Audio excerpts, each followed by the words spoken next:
Hey guys, one of the things that I found in working with relationships is this idea of relationship experts. A lot of people can get lost in the source of different relationship advice and can actually end up making their relationship worse by listening to relationship experts. So in today's video, I want to break down why you should stop listening to relationship experts, including myself. So I want to be clear that the intent of relationship experts, relationship coaches, whatever you want to call them, the intent is usually good. So this isn't about anyone specifically. And I also want to be clear up front that there's nothing wrong with wanting to find relationship advice. But I want to talk about why relationship experts are a trap for your relationship.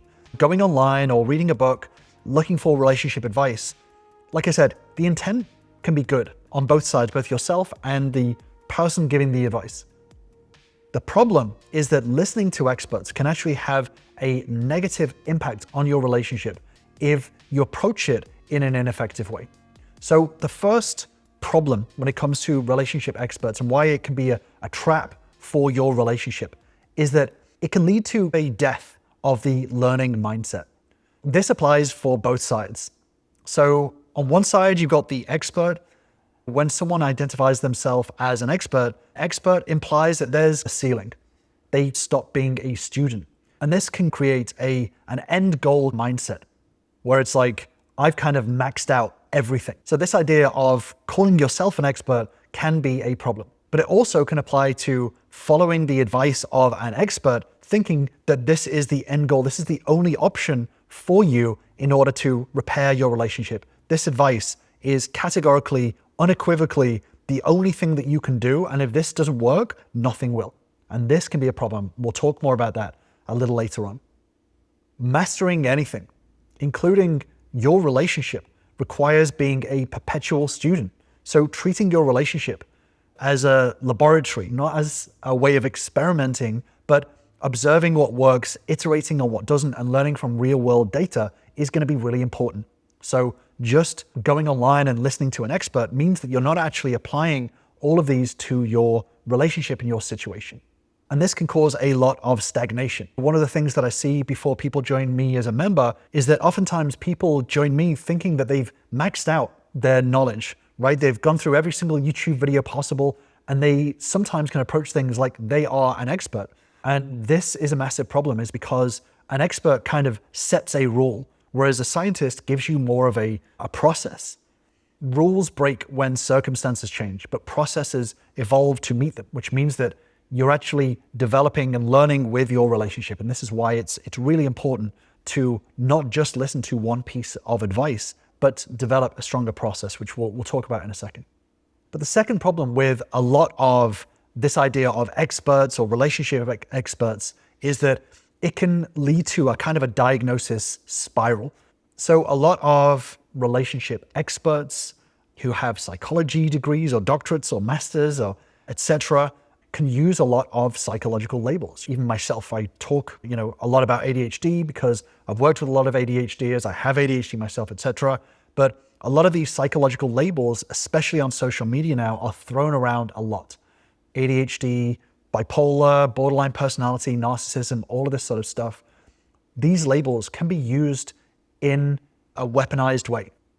And this can stop seeing your partner as a human being and start seeing them as a case. You start to group them with all of the other people that you feel like have bipolar or borderline or narcissism, etc.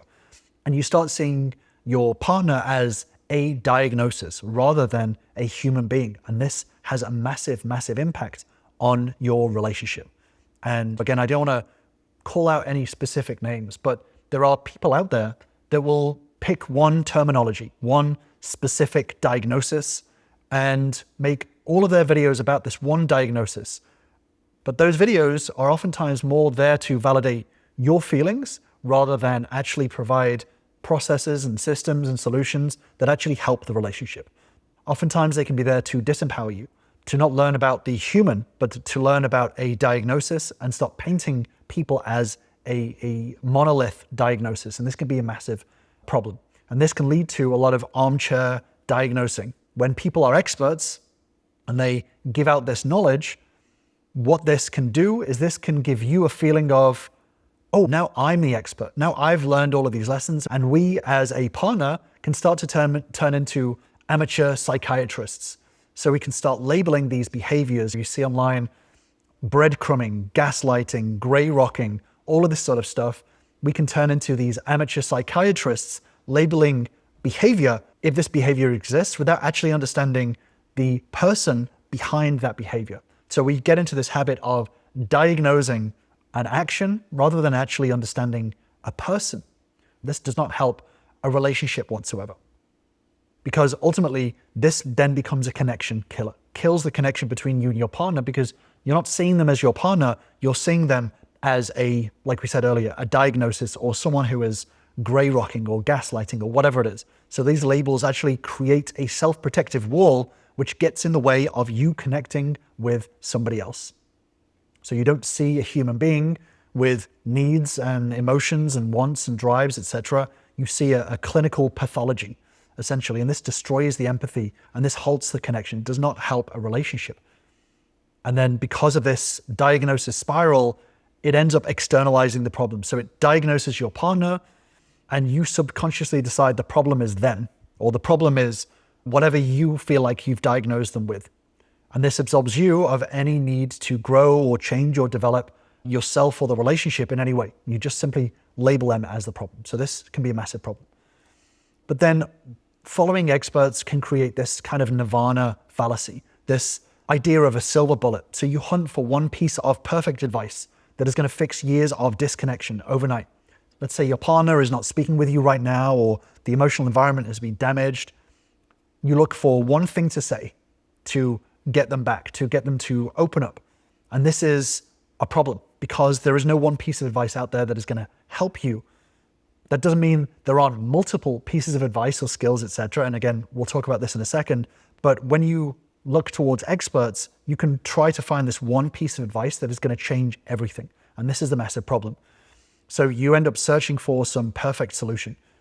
And when this piece of advice doesn't yield immediate results, so for example, I tried validating my partner and they're still closed off, then you end up blaming your partner, coming up with maybe a character diagnosis. So you say they're just a bad person, and then you give up and you walk away from a relationship without learning the effective solutions to developing that relationship.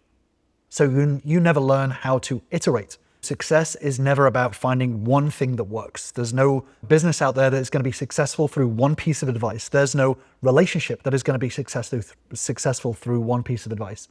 So success is never about finding one thing that works. It's about developing the skills, the multiple levels of skills, in order to cultivate and grow that relationship, and tweaking and iterating until you find what works. And this can be the massive problem when it comes to relationship experts, is that you trust that this one piece of advice is the perfect piece of advice for your relationship. And then when it doesn't work, you end up walking away from a relationship less empowered than you were before. And this is something that I've spoken about on the channel before, is that we can mistake this idea of consuming content. So going online and typing in, how do I get my ex back? How do I repair my relationship? We can feel like consuming content is acquiring skills. And these are two very different things. You know, having knowledge is worthless unless you're able to execute it to a very high standard, right? You can listen to every business podcast out there. Doesn't mean that your business is going to be successful unless you learn and develop those skills and actually are able to execute them in the right moments. And that's a massive difference. And that's what we're going to talk about next. So there is a big difference between what to do and how to do it. So most people will search for advice from relationship experts on the what. How do I persuade my partner to come back to me? How do I get my partner to open up? How do I get my partner to forgive me? This is all what. This is the advice that people look for. So you look for how to communicate, you look for the words to say, you look for a tone on how to say it. This is all very one-off situational advice. So this is important, but the more important thing is the how. And this is the growth and the skill set. And these work hand in hand. So yes, having difficult conversations is important, but if you're doing it to a low standard, or you aren't practicing, you have a very poor execution, you're not able to iterate, you don't have a process, you're making poor decisions, then this is going to have an impact on all of it. And this is the biggest problem that I see when it comes to relationships, is that so many people are focused on the what that they completely forget about the how. So when you're listening to relationship experts, oftentimes you are hearing probably quite a good what, but when you execute, the how has been neglected and you execute to a very poor standard. And this is the difference, is that relationships, especially when it comes to repairing a relationship, is a comprehensive skill set. So you can't just cherry pick one or two tactics. You've got to develop a full set of skills. The way that you do one thing is the way that you do everything. You may have heard of that phrase before, but learning how to master your emotions, how to master your tone, how to master your words, how to master your communication, how to make stronger decisions, how to be more decisive, how to take action on things. That is the how. And that is going to have a massive impact on the what. And this is the biggest trap that I see people fall into, is when they say, I had a conversation with my ex about returning to the relationship and she or he said no, they weren't interested. And 99% of the time, it's because there hasn't been a how there. The trust has not been built outside of that one conversation. And this is what I work on with all of my members, is developing these skills, not just on the what, but also on the how. And obviously this is just a YouTube video. And like I'm trying to make the point here is that this is going to be very limited in what I am able to break down and help you with. But if you do want to start that journey and start to develop the how, not just the what, then join my Relationship Bootcamp. This is where I break down the fundamentals of understanding relationships and give you the foundations to start repairing and regrowing your relationships in a healthy way. I'm going to drop a link in the description if you want to grab your spot with me. So being able to grow the how is going to help you to develop the what. And this stops you, and this gets you out of this idea of what is fair or right and starts putting you in the direction of what is effective, what is actually going to have an impact on the relationship overall. And this is the core of the problem here, is that a lot of experts online skip the most important part. People talk a lot about actions. What do I do? How do I get my ex back? What conversation do I start, etc. So this is the yellow that you see here on the right-hand side. That is the actions. But the problem is that actions are fed through multiple things. They are fed through feelings, they're fed through thoughts, they're fed through your beliefs.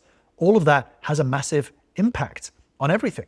So even though you may be saying some nice words to try to show your ex-partner, for example, that you've grown and that you've changed, you may be saying some nice words. But if your heart rate is pounding and your emotions are overflowing and you're getting needy or you're getting desperate or you're getting panicked, it doesn't matter what you say. Everything about the way that you execute is going to be impacted by that. So the actions may be good, but everything before that is going to have a massive impact. So it's not just about emotions, it's about thoughts, beliefs, etc. So as a very simple example here, let's say you have the belief that conflict is bad. You've got it in your mind that conflict is terrible. It is the worst thing that can happen to relationships. Relationships should never have any conflict.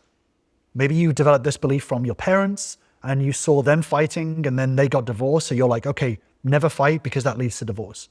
Or maybe in school, you learned that conflict, disagreeing with somebody else, led you to be exiled from the group. People weren't friends with you.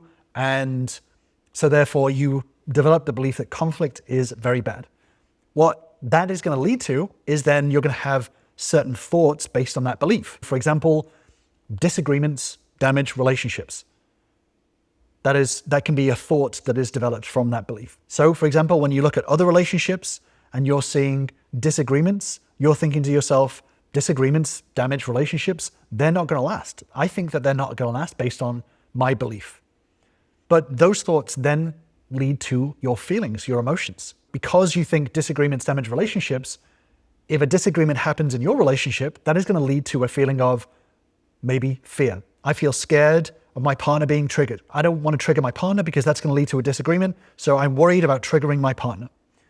So you feel triggered by the fear of triggering your partner, as an example. So that leads to the feelings. Then that leads to actions. So because of everything before it, you can avoid difficult conversations that are important, conversations that actually will help connect. But because you think that conflict is bad, you avoid these conversations, which means that the relationship starts to degrade because you're not having connective conversations. So therefore, you and your partner become more distant. And then eventually, you have a conversation where there is conflict because your partner says, hey, look, I feel really disconnected. I don't like it. And then you get into a panic mode because you're scared of your partner being triggered. And then you end the relationship, as an example. So this is the problem, is that when you're looking at expert advice online, you're looking at these actions, but you're not looking at all the things that lead to it as well. And this is a huge problem when it comes to relationship advice, is that you skip so much of the important stuff. So when you go online, as an example, and the advice is have the conversation. So have the conversation with your partner, or have the conversation about repairing the relationship with your partner. You follow that advice, but because of all the other stuff before it, it goes very badly. So the conversation goes extremely badly because of all the stuff before it. So it may be good advice, it may be important advice. Having those conversations is important, but unless you do the important, effective stuff before it, then that conversation is going to go badly. Following expert advice, it may not even be bad advice, it may be good advice. So the what may be very effective, but because you don't have the how, it's going to have a massive impact on the what, and that what is going to be ineffective. So let me know if this is making sense, guys. So this is the difference between learning to be a chef, not a cook. If we think about YouTube advice, and I've said this before on the channel, is that if you see a lot of this advice as like recipes, right? You're learning a recipe for a certain situation. So let's say if you were holding a party for 25 people, the food that you cook is going to be very different from cooking a romantic meal for you and your partner. They're going to be two different recipes. So when it comes to relationship experts, you 99% of the time look for a recipe. You click on a YouTube video because you're like, okay, my partner says she needs space or he needs space. So you type that in and you look for a recipe to deal with that situation. And maybe that helps the situation, but you're still not a chef. You still don't know how to cook multiple meals because you don't know the principles. And this is where following expert advice can really bite you in the butt, as an example, is that you're following somebody else's recipe, and it may be a good recipe, but it's a cookie cutter script, as an example. If an ingredient is missing or the heat is too high or whatever it is, you don't know how to fix it. So it may be a good script, but again, like we said, if everything beneath it is weak, you're going to ruin the meal and it's going to taste really bad. Whereas if you learn how to be a chef, so chefs understand flavor and heat and cooking and all that sort of stuff, they understand that from the ground up. Chefs can walk into any kitchen and be able to create a recipe based on their knowledge, whether it's a nice romantic meal for two, or maybe it's a meal for 400 yoga instructors in the middle of the California desert. Because they are a chef, they understand the principles on how to do that. And ultimately, this applies for relationships. So again, I'm not trying to diss relationship experts or coaches or whatever you want to call people, but it can be a trap to follow this advice without learning the principles beneath it that are going to have a massive impact on this. So developing the multiple layers of skills that are going to have an impact on your actions within the relationship is going to change your relationship into a very, very different direction. And this is especially true when it comes to repairing a relationship or getting an ex back, is that the way that you do things from the ground up is going to have a massive impact on whether your partner wants to return back to the relationship or whether they want to continue to steer clear of the relationship itself. I've dug deeper into this in a video which I'll link to on the screen. And this is where a lot of people get caught up, is that they see relationships as a series of goals. I want to have good communication. I want to have the best sex in the world. I want to have intimacy and closeness. There's nothing wrong with having these goals, but the way that you approach them is going to have an impact as to whether those goals actually happen or not. Changing the way you view relationships, seeing relationships as systems, is going to tweak your belief on relationships, which is going to change your thoughts, which is going to change your feelings, which is going to change your actions and actually have an impact on how to develop that relationship. So I won't dig into it here. I'm going to leave you with that deeper dive video, and I will see you over there.